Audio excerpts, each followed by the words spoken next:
அதில் ஒரு இயக்குனர் சொல்கிறாரு, ஜனநாயகனான்னு போய் தேடிட்டு இருக்கீங்க அப்படிங்கிறாரு. இல்லை எப்படிங்க கேனத்தனமா இல்லை என்ன நல்லா வாயில வந்துருக்குச்சு.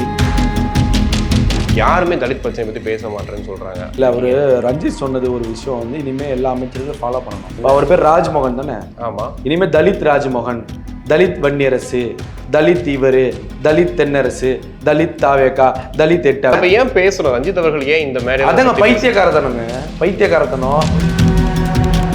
ரஞ்சித்லாம் வந்து என்ன என்ன சாப்பிட்றாருன்னு எனக்கு தெரியல. ஒரு ஆளா உனக்கு நான் பதில் சொல்லணுமாடா? இன்றைக்கு உங்களுடைய அமைச்சர்கள் 8 அமைச்சர்கள் தலித் அமைச்சர்களை ஆக்கியிருக்காருல்ல. இந்த கடந்த 50-60 ஆண்டு காலங்களே 8 தலித் அமைச்சர்களை ரஞ்சித்னால காட்ட முடியுமா? தலித் தானப்பா, தலித் தலைவர் தானே திட்டினா. ஒரு போராட்டம் பண்ணியா நீ? மேடையில் ஏறிட்டு போராட்டம் பண்ணியா? உனக்கு என்ன பேச்சு அவ்வளோ? நீ வெக்கம் இல்லாம தலித்துகளுக்காக வேலை செய்யணும்னு சொல்லி எப்படிங்க சொல்ல முடியும்? ராஜ்மோகன் தலித்துக்கு மட்டும் தான் வேலை செய்யணுமா? வன்னியரசு தலித்துக்கு மட்டும் தான் வேலை செய்யணுமா? அப்ப வாக்களித்த மற்ற மக்கள் எங்க போவாங்க? அதை கேட்க உனக்கு வெக்கம் இருக்கா? துப்பு இருக்கா? மானம் இருக்கா? ரோசம் இருக்கா?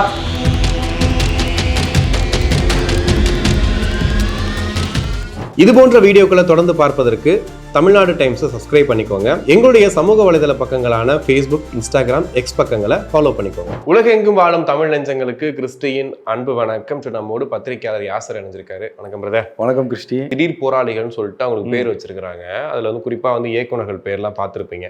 அதுல ஒரு இயக்குனர் சொல்றாரு, ஜனநாயகனான்னு போய் தேடிட்டு இருக்கீங்க அப்படிங்கிறாரு. இன்னொருத்தர் வந்துட்டு 8 தலித் அமைச்சர்களுக்கு வந்து தலித்துக்கு வந்து அமைச்சர் பதவி கொடுத்துருக்கீங்க, யாருமே தலித் பிரச்சனை பற்றி பேச மாட்டேன்னு சொல்கிறாங்க. அவங்க எல்லாம் கமெண்ட்ஸில் போடுறாங்க, எங்க நீட் எக்ஸாமுக்காக போராட்டம்னு சொன்னீங்க, நீங்கள் தலித் பிரச்சனைகளை பற்றி பேசி. இல்லை அவர் ரஞ்சித் சொன்னது ஒரு விஷயம் வந்து இனிமேல் எல்லா அமைச்சர்களும் ஃபாலோ பண்ணணும். அவர் பேர் ராஜ்மோகன் தானே? ஆமாம். இனிமேல் தலித் ராஜ்மோகன், தலித் வன்னியரசு, தலித் இவரு, தலித் தென்னரசு, தலித் தாவேகா, தலித் எட்டு அமைச்சர். அவருக்கே தெரியாதா? இல்லை எப்படிங்க கேனத்தனமா இல்லை என்ன நல்லா வாயில வந்துருக்குச்சு. இன்றைக்கு ஜாதி மதம் உடைக்கப்பட்டு இன்னைக்கு பொது தொகுதியில் எஸ்சி எஸ்டிஸு தலித் மக்கள்கள் பொது தொகுதியில் வென்றெடுத்து ஒரு 50-60 ஆண்டு காலமாக திணிக்கப்பட்ட ஒரு ஜாதி அரசியலை இன்னைக்கு உடைச்சிருக்கு தாவேகா. அது உடைச்சிருக்கு. பொது தொகுதியில் ரஞ்சித் நின்று ஜெயிக்க முடியுமா? ஏங்க அவங்களுக்கு தெரிஞ்சது விஜய் என்ற முகம், விசில் என்ற சின்னம், அவ்வளவுதான் விஷயம். அங்க ஜாதியோ மதமோ பார்க்கல. கிறிஸ்டி என்ன ஜாதி, யாசர் என்ன மதம், இதெல்லாம் அவங்க பார்க்கல. அவங்களுக்கு தெரிஞ்ச 2 என் தளபதியின் சின்னம், இந்த 2 சின்னம் தான். இந்த 2 சின்னத்தை பார்த்து தான் நீங்க ஜாதி மதம் உடைக்கப்பட்டிருக்கு. அந்த ஜாதியை திருப்பி நீங்க பேச வேண்டிய அவசியம் என்ன இருக்கு? உங்களுடைய சமுதாயத்துக்கு முக்கியமான நீங்க கருதக்கூடிய முக்கியமான பலவீனமே இந்த ஜாதி அரசியல் தான். இந்த ஜாதி அரசியலை உடைச்சிருக்காங்க. அப்ப நீங்க தாவேகாவுக்கு ஆதரவு தரணுமா, எதிர்க்கணுமா? 2 கேள்வி. இன்றைக்கு உங்களுடைய அமைச்சர்கள் 8 அமைச்சர்கள் தலித் அமைச்சர்களை ஆக்கியிருக்காருல்ல. இந்த கடந்த 50-60 ஆண்டு காலங்களே 8 தலித் அமைச்சர்களை ரஞ்சித்னால காட்ட முடியுமா? உங்க சமுதாயத்தை சேர்ந்த ஒரு தலைவருக்கு பிளாஸ்டிக் சேர் போடப்பட்டது. உங்க சமுதாயத்தை சேர்ந்த ஒரு தலைவர் தாவேகாவுடன் கூட்டணியில் பேசும்போது அந்த தலைவர்களை தரக்குறைவாக விமர்சனம் செய்தது இதே திமுகவினர். ரஞ்சித்னால இதை பேச முடியுமா? தலித் தானப்பா, தலித் தலைவர் தானே திட்டினா. ஒரு போராட்டம் பண்ணியா நீ? மேடையில் ஏறிட்டு போராட்டம் பண்ணியா? உனக்கு என்ன பேச்சு அவ்வளோ? என்ன மேடை கிடைச்சா, மைக்கு கிடைச்சா என்ன வேணாலும் பேசுவீங்களா? ஏங்க தலித்துங்கிற அந்த பிம்பத்தையே உடைச்சிருக்காங்க. இங்க சமூக நீதி அரசு தான். இங்க ஜாதி இல்லாமல் மதம் இல்லாமல் மக்கள் ஒன்று சேர்ந்து பிரச்சாரங்களை முன்னெடுத்து ஒரு தேர்தலை ஒரு மாற்றம் கொடுத்துருக்காங்க. நீ மறுபடியும் புரட்டா சூரிய மாதிரி கோட்டை அலிட நம்ம பஸ்ல இருந்து விளையாடலாங்கிற என்ன? அது என்ன அரசியல்? இல்ல நானே கேட்கிறேன். ரகசிய காப்பு தீர்மானம்னு ஒரு கோப்பு வந்து வாசிப்பாங்க அமைச்சர்கள்லாம். அதுல என்ன போட்டிருக்கோம்? விருப்பு வெறுப்பு அரசியல் இன்றி ஒருதலை பட்சமாகவோ பலதலை பட்சமாகவோ ரகசியங்களோ மறைமுகமாகவோ கையாடல் பண்ண மாட்டேன், ஊழல் செய்ய மாட்டேன், என்னுடைய சமுதாயத்தை தவிர வேறு சமுதாயத்திற்கு நான் பணி செய்ய மாட்டேன், அனைவருக்கும் சமமான அமைச்சராக இந்த துறையில் பதவி பிரமாணம் செய்து கொள்கிறேன் அமைச்சர் பதவி ஏத்துக்காங்க. நீ வெக்கம் இல்லாம தலித்துகளுக்காக வேலை செய்யணும்னு சொல்லி எப்படிங்க சொல்ல முடியும்? ராஜ்மோகன் தலித்துக்கு மட்டும் தான் வேலை செய்யணுமா? வன்னியரசு தலித்துக்கு மட்டும் தான் வேலை செய்யணுமா? அப்ப வாக்களித்த மற்ற மக்கள் எங்க போவாங்க? என்னங்க பேசுறீங்க அரசியல்? இல்லை இவங்களுக்கு துறை ஒதுக்கப்பட்டதே அதுக்காக தான் அப்படின்ற மாதிரி தான் இருக்குது. இவர் யாருங்க சொல்றதுக்கு? ஏன் இவங்களால ஒண்ணுமே செய்யல. தலித்துக்காக தலித்துடைய போராட்டங்கள் கடந்த திண்டுக்கல் மாவட்டத்தில் மாவட்ட ஆட்சியர்கிட்ட தலித் விடுதலை இயக்கம்னு ஒருத்தர் வச்சு நடத்துறாரு. அவர் வந்து மார்ச் 20 2025 எவிடன்ஸ் இருக்கு, நீங்க செக் பண்ணுங்க. மாவட்ட ஆட்சியர்கிட்ட ஒரு மனு கொடுக்குறாரு. என்ன தெரியுமா சொல்றாரு? கடந்த 5 ஆண்டுகள்ல திமுக ஆட்சியில கடந்த 5 ஆண்டுகள்ல தலித்துகள் மீதான தாக்குதல் மட்டும் 1097 தாக்குதல். புகார் கொடுத்தது தலித் விடுதலை இயக்கம், கருப்பையாங்கிற நபர். 1097 குற்றங்கள்ங்க, தலித்துகள் மீதான தாக்குதல்ங்க. ரஞ்சித் எங்க போனாரு? இந்த 5 வருஷம் எங்க போனாரு? ஆஸ்கரை ரெடி பண்ணிட்டு இருந்தாரா? எங்க போனீங்க? எங்க போனீங்கன்னு கேட்கிறேன். எங்க மக்கள் சமூகமாக, எல்லா மக்களும் சமமாக சமூக நீதி அரசாக ஒரு அரசு உருவாக வேண்டும் தாங்க இந்த பெரியார் கொள்கை சொல்லுது, அண்ணா கொள்கை சொல்லுது, கலைஞர் அதற்காக தான் சொன்னாருங்கிற எல்லாத்தையுமே அதுதாங்க சொல்றாங்க. நீங்க திரும்பி அதை உடைக்கிறீங்க. அது என்ன விதத்துல நியாயங்க? அதை தகர்த்து எரிச்சிட்டு வந்துட்டாங்க கிறிஸ்டி. நான் என்ன கேட்கிறேன், திமுகல எத்தனை தலித்துகளுக்கு சீட்டு கொடுக்கப்பட்டுச்சு? அதிமுகல எத்தனை தலித்துகளுக்கு சீட்டு கொடுக்கப்பட்டுச்சு? காங்கிரஸ் சார்பாக எத்தனை தலித்துகளுக்கு சீட்டு கொடுக்கப்பட்டு? பாஜக, ஒன்றிய அரசு பாஜக இப்ப எத்தனை தலித் அமைச்சர்கள் இருக்காங்க சொல்லுங்க. இல்ல கடந்த முறை இப்ப இந்த தேர்தலில் சீட்டு கொடுத்ததே பார்த்தோம் இல்லையா? விசிகாக்கு எவ்வளோ, தேமுதிகாக்கு எவ்வளோ, அதுதான் சொல்லுங்க. புறக்கணிச்சாங்க. இன்னைக்கு அதை உடைச்சிருக்காருங்க அந்த தலை. ஒரு வேளை நான் சொல்லவா, ஒரு வேளை விசிகா தேர்தலுக்கு முன்பே தாவேக்கடை இணைஞ்சிருந்தாங்கன்னு சொல்லுவாங்க. சராசரி 25 சீட்டு கண்டிப்பா கொடுத்து இன்னைக்கு 25 எம்எல்ஏக்கள் தாவேக்கல் வந்திருப்பாங்க. 25ல ஒரு 20 தலித்தாவது நின்று இருப்பாங்களா? கண்டிப்பா. ஒரு 5 பேர் இஸ்லாமியர்கள் ஏதாவது கழிச்சு விட்டுருங்க. 18 பேர் நின்று இருப்பாங்களா? 18 சட்டமன்ற உறுப்பினர்கள் தலித்துகளாக விசிகாவில் இடம்பெற்றிருந்தால் வரலாறு இல்லையா? என்னங்க பேசுறீங்க? வன்னியரசு அவர்களுக்கு அமைச்சர் பதவிங்கிறதே இங்க பெரிய வரலாறு தான். ஆமாங்க. ஏங்க அந்த சமுதாயம் செருப்பு போடக்கூடாத சமுதாயம் செருப்பு போட்டிருக்கு. இந்த சாலையில போகக்கூடாத சொல்ற சமுதாயம் இன்னைக்கு சாலையில போயிருக்கு. இவன் கூட சேராத, இவன் கூட படிக்காத, இவன் கூட டீ குடிக்காதன்னு சொன்னா இன்னைக்கு எல்லாம் ஒன்று சேர்ந்து திரையில் பார்த்த ஒரு தலைவன் தரையில் வரும்போது அந்த மக்கள் எல்லாம் ஒன்று சேர்ந்து கை மேல கையை போட்டு தேர்தல் பிரச்சாரத்தை பண்ணி இன்னைக்கு அந்த சமூக நீதியை காத்திருக்காங்க அப்படின்னா தாவேக்கா பெரும்பான்மையான அரசுங்க. பெரும்பான்மையான அரசு, மாற்றுக்கருத்து கிடையாது. மதம் உழைக்கப்பட்டிருக்கு. இங்க திமுக அதிமுக தேர்தல் களங்களை சந்திக்கும் போது பாஜக ஆதரவு இந்து அமைப்பினர் எத்தனை மதவாத பிரச்சனைகளை எழுப்பியிருப்பாங்க தெரியுமில்ல? தாவேக்கா சந்திக்கும் போது ஏதாவது ஒரு பிரச்சனை வந்துச்சா? ஏன்னா உடைக்க முடியாதுங்க. அப்ப ஏன் பேசணும் ரஞ்சித் அவர்கள்? ஏன் இந்த மாதிரி அதாங்க பைத்தியக்காரத்தனம். ஃபர்ஸ்ட்ல இருந்து நீ தலித், இப்ப எப்படிங்க தலித் அமைச்சர்கள் தலித்துகளுடைய நலனுக்காக என்னங்க செய்ய முடியும் சொல்லுங்க? அதுக்கு மட்டும் செய்தால் அது அவர்கள் அமைச்சர்களாங்க? கண்டிப்பா கிடையாது. அப்ப ராஜ்மோகனுக்கு இன்னைக்கு எழும்பூர் தொகுதியில் இஸ்லாமியர்கள் வாக்களிச்சிருக்காங்க, கிறிஸ்தவர்கள் வாக்களிச்சிருக்காங்க, கண்டிப்பா தலித் அல்லாத சமுதாய மக்கள் வாக்களிச்சிருக்காங்க.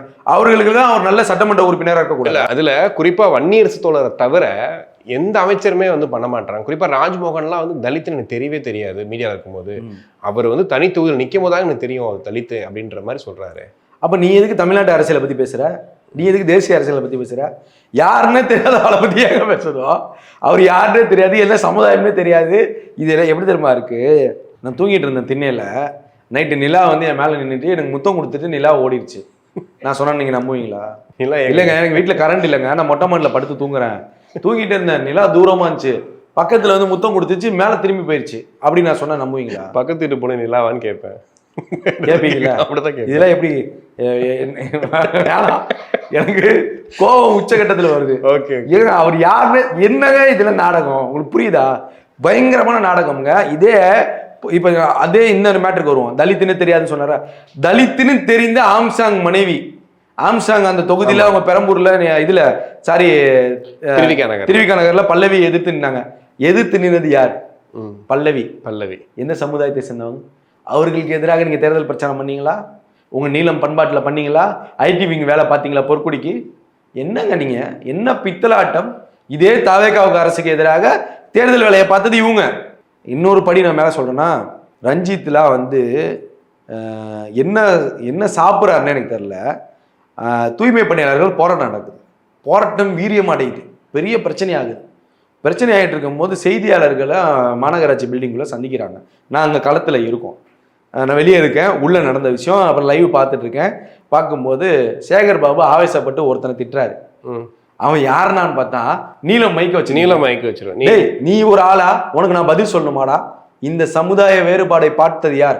அன்றைய சேகர் பாபு அமைச்சர், அன்றைய அமைச்சர் சேகர் பாபு. அதை கேட்க உனக்கு வெக்கம் இருக்கா? துப்பு இருக்கா? மானம் இருக்கா? ரோசம் இருக்கா?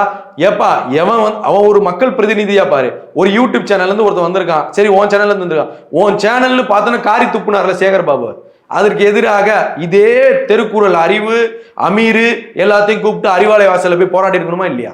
நியாயமான கேள்விதாங்க நான் கேட்கிறது. உன்னை அன்று சமுதாயம் பார்த்தாரு அந்த அமைச்சர், காரி துப்புனார். உன் மைக்க பார்த்தோன்னே காரி துப்புனாரு.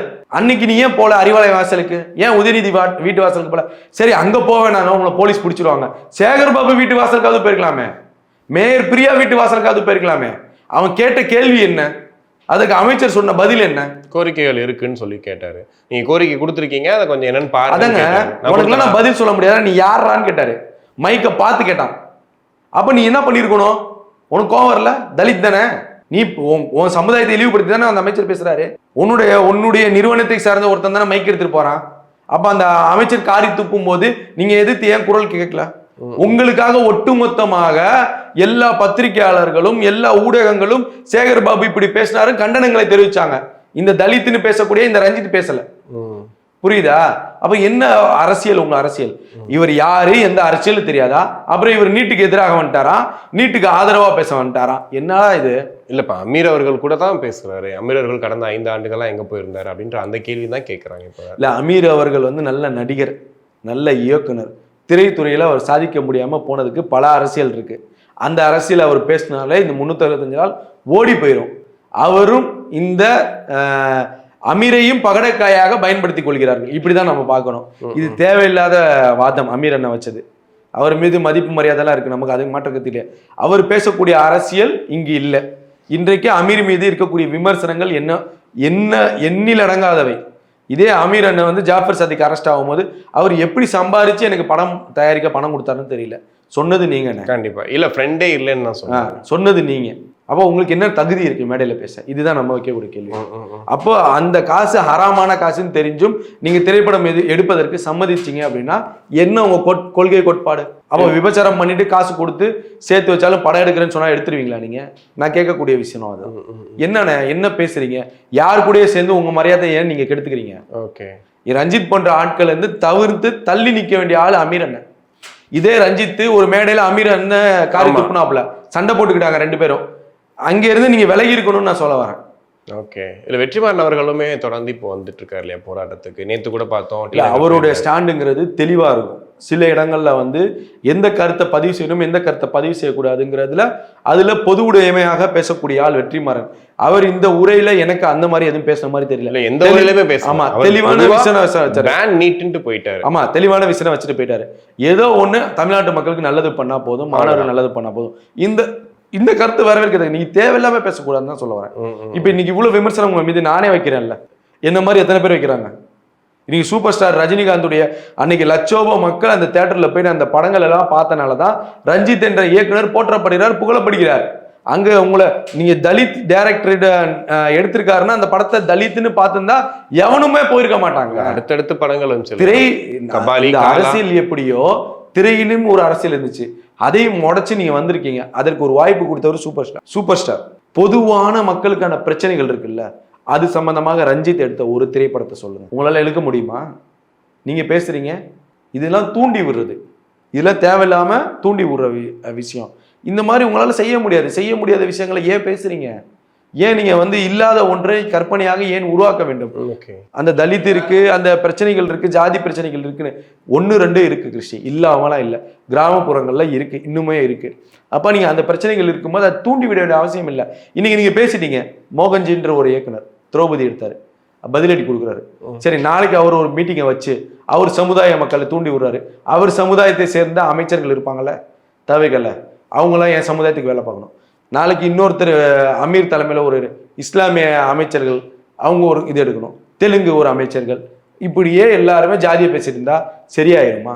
இன்னைக்கு நீங்க பேசி நீங்க மோகன்ஜி பேசுறாரு, விமர்சனம் வருது, எப்படி ஏற்கக்கூடியதா இருக்கும்? நீங்க பேசியிருந்தா அவர் பேசியிருப்பாரு. இன்னைக்கு எதுக்கு ஏன் தூண்டி வரீங்க? இப்ப அந்த தூண்டுதல் தான் இந்த ரியாக்ஷன். நீங்க பேசிதான் இங்க ரெஃப்ளெக்ட் ஆகுது. கண்டிப்பா. அப்ப ஒவ்வொரு சமுதாயத்தை சேர்ந்தவனும் இந்த மாதிரி தூக்கிட்டு வந்தானா என்ன பண்ணுவீங்க? இல்லை, இப்போ இந்த இவங்க ஒட்டுமொத்தமாக கேட்குற கேள்வி என்னன்னா, 5 வருஷமா இந்த விஷயத்தை பற்றி யாரும் பேசலை. இன்னொன்று, எந்த போராட்டத்துக்குமே வந்து இந்த திரைத்துறையில இருந்தோ இப்போ வந்து யாருமே வரல. முக்கியமாக திமுக ஆட்சியில் திரைத்துறையினர் எந்த போராட்டத்தையும் கலந்துக்க மாட்டாங்க, கருத்தும் சொல்ல மாட்டாங்க அப்படின்னு. ஆனால் விஜய் அவர்கள் ஆட்சியில் இவர் ஈஸியாக பேச முடியுது, வர முடியுது அப்படின்னா அப்போ என்ன மாற்றம் நிகழ்ந்திருக்கு? ஆக்சுவலி நாகரிக அரசியல் தாவேக்க கடைபிடிக்குதுன்னு பார்க்கணும். இந்த போராட்ட களங்களுக்கு நீங்கள் தூய்மை பணியாளர்கள் போராட்டம், பேராசிரியர்கள் போராட்டம், ஆசிரியர்கள் போராட்டம், செவிலியர்கள் போராட்டம், இதெல்லாம் கடந்த 5 வருடங்களை பார்த்தீங்கன்னா கடுமையாக தாக்கப்பட்டார்கள். காவல்துறையினால கடுமையாக தாக்கப்பட்டு பஸ்ல ஏற்றுனாங்க. ஈவன் பத்திரிகையாளர் கூட என்னுடைய சோசியல் மீடியா ஃபேஸ்புக் பேஜ்லயே நான் போட்டிருக்கேன் அந்த பதிவு. ஒரு தமிழக அரசுக்கு எதிரான போராட்டத்துல. ஆமா, தமிழக அரசுக்கு எதிரான போராட்டம். ஏங்க, அது வந்து அடிப்படையான பேசிக்கான போராட்டங்க, உரிமைகளுக்கான போராட்டங்க. ஆசிரியர்கள் போராட்டம், செவிலியர்கள் போராட்டம், தூய்மை பணியாளர்கள் போராட்டம், எத்தனையோ போராட்டங்கள் இருக்குங்க. இதெல்லாம் அடிப்படையான விஷயங்கள். இதற்காகலாம் 10 பெண் பத்திரிகையாளர் இழிவா பேசின காவல்துறை இருக்கு. என்னுடைய பேஜ்லயே நான் போட்டு வச்சிருக்கேன், இன்னும் வீடியோ எவிடன்ஸோட இருக்கு. அப்போ இப்படிப்பட்ட ஒரு அநீதி நடக்கும்போது இன்றைக்கு தூய்மையான முறையில் எல்லா இடங்களையும் போராட்டம் நடக்குது, அனுமதி கொடுக்குறாங்க, பாதுகாப்பு கொடுக்கும்போது அது மாற்றம் தானே, வரவேற்கத்தக்கண்டு தானே. அப்போ தாவேக்கா இங்கேயும் புறக்கணிக்கலன்னு தானே எடுத்துக்கிற மாதிரி இருக்கு. தாவேக்கா புறக்கணித்து இருந்தால் இன்றைக்கு இங்கே தடியடி நடந்திருக்கும், கலைச்சு விட்டுருப்பாங்க. இன்னைக்கு நடக்கக்கூடிய இந்த மாணவர்கள் போராட்டம்னு சொல்லக்கூடிய இவர்கள் இந்த போராட்டத்தில் திமுகவை சேர்ந்த கனிமொழி வந்து பேசிட்டு போறாங்கன்னா தாவேக்கா அரசு நாகரிக அரசு செய்தா இல்லையா? Okay, simple. இல்லை இப்போ மத்திய கல்வி அமைச்சர் இப்போ பதவி ராஜினாமா பண்ணிட்டாரு. இப்போ இதுக்கும் வந்து கண்டிப்பாக இங்கே இருக்கக்கூடிய போராட்டக்காரர்கள் வந்து நாங்கள் பண்ண போராட்டத்தினால தான் ஜெயிச்சோம் அப்படிலாம் அது ஏற்புடையதாக இருக்காது. அதில் ஒரு பார்ட்டு தான் இருப்பாங்க, முழுமையாக அவங்களுடைய ஆதரவு அதனாலலாம் அங்கெல்லாம் கிடையாது. டெல்லியில் மட்டும் கிடையாது, மகாராஷ்டிரா போன்ற மாநிலங்களில் போராட்டங்கள் வலுக்குது. இது தொடருமையானால் இளைஞர்கள்ட்ட வந்து இந்தியா முழுவதும் ஒரு பெரிய எழுச்சி வந்துடும். அது பாஜக அரசுக்கு வந்து பிரச்சனையா முடிஞ்சிடும். இது உளவுத்துறை கொடுத்த ரிப்போர்ட்டின் அடிப்படையில் தொடர்ந்து வீரியமாக செயல்பட்டு அமைச்சர் பதவி விலகிறாரு. நேற்றைய தினம் 2ஆம் கட்ட பேச்சுவார்த்தை, 3ஆம் கட்ட பேச்சுவார்த்தைக்கு முன்னாடியே நீங்க அமைச்சர் பதவி விலகணும் தான் கோரிக்கை வச்சாங்க. ராஜினாமா ஆயிட்டாரு. இன்னும் அடுத்தடுத்து கோரிக்கைகள் வச்சிருக்காங்க. இன்னைக்கு பாதிக்கப்பட்டவங்களுக்கு 1 கோடி கேட்டிருக்காங்க, அதை அவங்க செயல்படுத்துறேன்னு சொல்லியிருக்காங்க. பேச்சுவார்த்தை நடத்தினது தமிழ்நாட்டில் இங்கே போராடக்கூடியவர்கள்ட்ட இல்லை, அங்க போராடக்கூடியவர்கள். அவர்கள் தான் தலைமைத்துவம். அவர்கள் போராடினாலதான் அங்க வந்து அவங்களுக்கான பிரதிபலன்கள் கிடைக்குது. இங்க நடத்துனது போராட்டமே கிடையாது, தாவேக்காவுக்கு எதிராக நடத்தப்பட்ட போராட்டங்கள். இப்படிதான் நம்ம பார்க்கணும். முழுக்க தாவேக்காவுக்கு எதிரான போராட்டங்கள். இல்ல இப்போ ஒருவேளை அங்க கோரிக்கை நிறைவேறிச்சுன்னு வைங்களேன். இப்ப நீங்க சொல்ல 3 கோரிக்கையை நிறைவேறிச்சுன்னா இங்க வந்து போராட்டம் தொடருமா, பேன் நீட் அப்படிங்கிறது தொடருமான்னு கேட்கிறேன். இங்க தொடர்ந்தால் வந்து இவங்க திமுகவை எதிர்த்து தான் தொடங்கணும், திமுக எதிர்த்து தான் பேசணும், இல்ல காங்கிரஸ் யாருமே பேச மாட்டாங்க. தாவேக்காவுக்கும் நீட்டுக்கும் எந்த சம்பந்தமும் இல்லை. தாவேக்கா அரசு நீட்டை கொண்டு வந்து இந்த போராட்டம் நடக்க வேணா நியாயமானது. இல்லை தாவேக்கா கூட்டணி இருக்கக்கூடிய காங்கிரஸ் கட்சி மேல ஆட்சி அதிகாரத்துல இருக்கு, அதனால இப்ப நீட்டு வந்திருக்கு, இந்த பிரச்சனை வருதுன்னா நீங்க விஜயை விமர்சிக்கிறது, தாவேக்கா விமர்சிக்கிறது ஏற்புடையது. என்னங்க கூட்டணியிலிருந்து வாய் திற, நானே கேள்வி கேட்பேன், கூட்டணியிலிருந்து வாய் திறக்க மாட்டீங்க, வெக்கமா இல்லைன்னு நம்மளே கேட்கலாம். அப்ப இது எது தாவேக்காவுக்கு இதுக்கு சம்பந்தமே கிடையாது. இப்போ இதுக்கு அடுத்து பெரிய நகர்வா பாக்குறது, இப்போ ஆகஸ்ட் 5 அன்னைக்கு கர்நாடகாவுக்கு முதல்வர் விஜயர்கள் போறதா சொல்றாங்க. மேகதாது அணை விவகாரம் ஒரு வரலாறையும் வந்து புரட்டி பார்க்குறாங்க. எம்ஜிஆர் வந்து இது மாதிரி பண்ணியிருந்தாரு, பண்ணும்போது பெங்களூர் போயிட்டு வரும்போதே தண்ணியோட வந்தாருன்ற மாதிரி வரலாறு சொல்லுச்சு அப்படின்னு. அதே மாதிரி முயற்சியை வந்து விஜயர்கள் எடுக்கிறாரு அப்படின்னு சொல்லிட்டு, ஏன்னா கூட்டணி இருக்கு அப்படின்னும் போது இதை வந்து எப்படி திமுக பார்ப்பாங்க?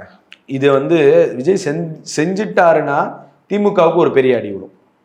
எப்படி செய்ய போறாருங்கிறது ஒரு விஷயம் இருக்கு.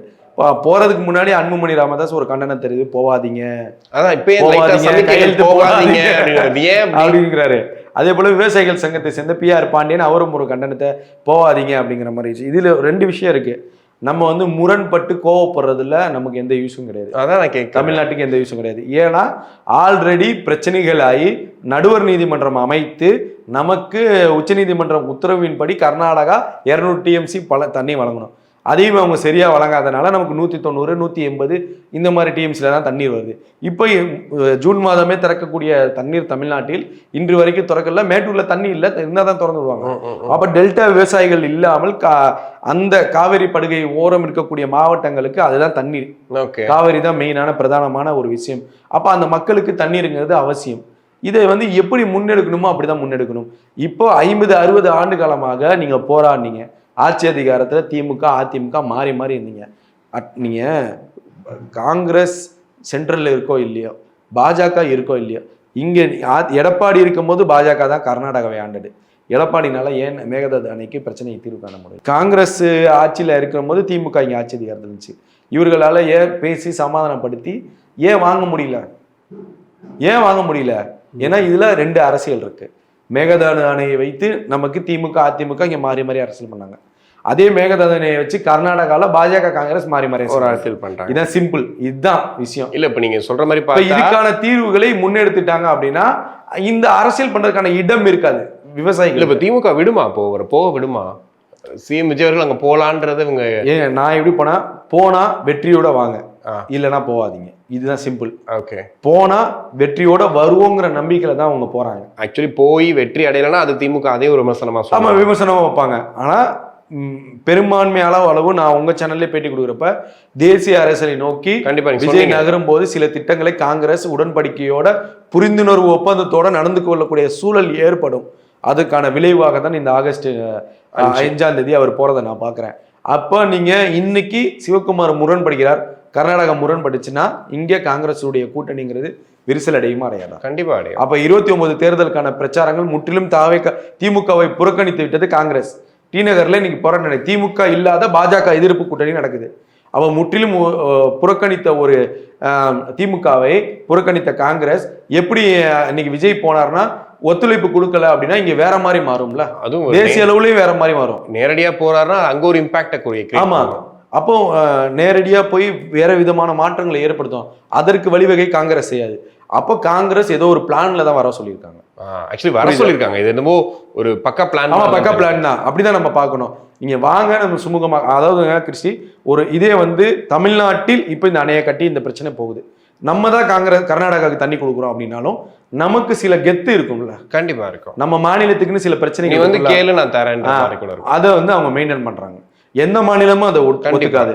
அப்ப நம்ம போறப்ப 2 மாநிலங்களுக்கும் ஏற்ற தண்ணி தான் வேணும். அவர்களும் மக்கள் தான், நம்மளும் மக்கள் தான். அவங்களும் விவசாயம் பண்றாங்க, நம்மளும் விவசாயம் பண்ணுவோம். அப்ப சுமூகமான உறவுல முரண்பட்டு அதற்கான தீர்வுகளை கொண்டு வரப்ப அது ஆரோக்கியமானது. அதாவது முட்டிக்கிட்டே இருக்காம போய் பேசி சமாதானம். ஒண்ணு இல்லைங்க, மேகதாது அணையை கட்டாதீங்க, என்னென்ன பிரச்சனை இருக்கு இப்போதைக்கு, என்ன காவிரி ஒரு ஸ்கீம் போட்டு பிரிச்சு போ. ஆமா, நம்ம ஒரு ஸ்கீமை போட்டு 2 மாநிலங்களுக்கான புரிந்துணர்வு ஒப்பந்தம். நான் உங்களுக்கு என்ன தமிழ்நாடு என்ன ஒப்பந்தத்துல சொல்லுதோ அதை கண்காணிக்கிறதுக்கு நீ கர்நாடகால இருந்து ஒரு குழுவை போடு. கர்நாடகா என்ன ஒப்பந்தம் கொடுக்குதோ அதை கண்காணிக்க தமிழ்நாட்டிலிருந்து ஒரு குழு கொடு. மாறி 2 மாநிலங்களும் மாத்தி கண்காணிச்சுக்கிட்டோம்னா எந்த பிரச்சனையும் வராது. ஓகே, டோட்டலா பிரச்சனை இல்ல. ஆமா, டோட்டலா பிரச்சனை இல்ல. 2 மாநிலத்துக்கு ஏற்றவங்க சரிக்கு சமமா பிரிச்சுக்க போறோம். அவ்வளவுதான், சிம்பிள். அப்ப இங்க இந்த காவிரி வைத்தும் மேகதாது வைத்தும் ஒரு பெரிய அரசியல் நடக்குது 2 மாநிலத்திலும். ஆமா, அவங்களுக்கு அங்க அதான் பொழப்பே. கர்நாடகால பாஜகவுக்கும் காங்கிரஸுக்கும் அதான் பொழப்பு. அது அவ்வளவு சீக்கிரம் விட்டு கொடுக்க மாட்டாங்க. அப்ப விட்டு கொடுக்குவதற்காக ஒரு விஷயத்திற்காக வர சொல்றாங்க அப்படின்னா பிளான் இல்லாம அது இருக்காது. அதான் ஆக்சுவலி இவ்வளவு நாள் பேசவே மாட்டோம் சொன்னவங்க நீ வர சொல்றாங்கன்னா ஆமா, பிளான் இல்லாம இருக்காது. ஆக்சுவலி இப்ப நிதி ஆயோக் கூட்டத்துக்கு முதல்வர் விஜய் அவர்கள் போயிருந்தாரு. அப்பவே பாத்தீங்கன்னா ஒரு இம்பாக்ட் கிரியேட் ஆகாம சொன்னாங்க. ஏன்னா மேபி இதுக்காக நிறைய விஷயங்கள் பேசுறதுக்கு வாய்ப்பு இருக்குன்ட்டு அதோட தொடர்ச்சியை அதை எடுத்துக்கலாம். இல்ல, நான் திருப்பி சொல்றேன், தேசிய அரசியல்ல காங்கிரஸுக்கு விஜய் தேவை. ஓகே, அதற்காக காங்கிரஸ் எந்த லெவலுக்கு வேணா இறங்கி போவாங்க, அதுல மாற்று கருத்து கிடையாது. அது அவங்க பாஜகவை எதிர்க்க விஜய் சரியான சக்திங்கிறத அவங்க புரிஞ்சுக்கிட்டாங்க. ஓகே, நார்த்ல விஜய் வைத்து தான் இப்ப காய் நவுத்த பகுதி நிறைய ப்ரொமோஷன்ஸ் அவங்க செஞ்சுட்டாங்க. அப்படிங்கிறப்ப காங்கிரஸ் சரி இந்த விஷயத்தை விட்டு கொடுக்கலாம், சரி இந்த விஷயத்தை செஞ்சுக்கலாம் அவருக்காக அப்படிங்கிற ஒரு பெரிய அஜெண்டா கிடைக்க போகுது. அப்போ ஒரு பெரிய மாற்றம் வரும்போது தமிழ்நாட்டு மக்களுக்கு வளர்ச்சி, தமிழ்நாட்டு மக்களுக்கு நிரந்தரமான தண்ணீர் தீர்வு கொண்டு வந்துட்டார் விஜய்னா அடுத்த 5 வருஷம் இல்ல 10-15 வருஷங்களுக்கு விவசாயிகள் நன்றி கடனோட இருப்பாங்க. புரியுதா? இன்றைக்கு சொல்லலாம். இல்ல ஒருவேளை அப்படி நடந்துருச்சுன்னா எப்படி இருக்கும்? நடந்துச்சுன்னா இப்ப வரவேற்கிறோம், மகிழ்ச்சி தான். ஏங்க தண்ணீர் பிரச்சனை, தண்ணீர் பஞ்சங்கிறது பெரிய பஞ்சங்க. நம்மளாம் இன்னைக்கு நல்லா இருக்கணும். கிராமப்புறங்கள் ராமநாதபுரம் இந்த மாதிரிலாம் போனீங்கன்னா தண்ணியே கிடையாது. கூட்டு குடிநீர் தான் திட்டம் தான். அதுவும் திமுக காலத்துல கூட்டு குடிநீர்னு ஒண்ணு கொண்டாங்க. அப்ப துணை முதல்வர் ஸ்டாலின் தான் திருச்சியில தான் இருக்கு, லான்ச் பண்ணியிருந்தாங்க. இப்போ அது மூலியமா போய் அதுவுமே பராமரிப்பு இல்லாமல் செயல்பாடுகள் இல்லாமல் தொய்வையிலிருந்து கிடக்குது. அப்போ தண்ணீருங்கிறது வளர்ச்சி வரும்போது நம்ம நிறைய அணைகள் கட்டிக்கணும், அவ்வளோதான். இருக்கும் போதே நம்ம அணைகளை கட்டி மக்களுக்கு தேவையான மாவட்டம் தோறும் அணைகள் 2 அணைகள் 3 அணைகள் கட்டி நமக்கு தேவையான நமக்கு தண்ணி எப்பப்போ தேவைப்படுதோ அப்பப்போ திறந்து எடுத்துக்கணும். அப்படிங்கிற ஒரு திட்டத்தின் கீழே தமிழ்நாடு அரசு இந்த 5 வருஷத்துல செஞ்சுட்டாங்கன்னா ஒட்டுமொத்த விவசாயிகளும் நிரந்தரமாக விஜயின் பக்கம் நிற்பாங்க. கண்டிப்பா பொறுத்திருந்து பார்ப்போம். நன்றி கிறிஸ்டின்.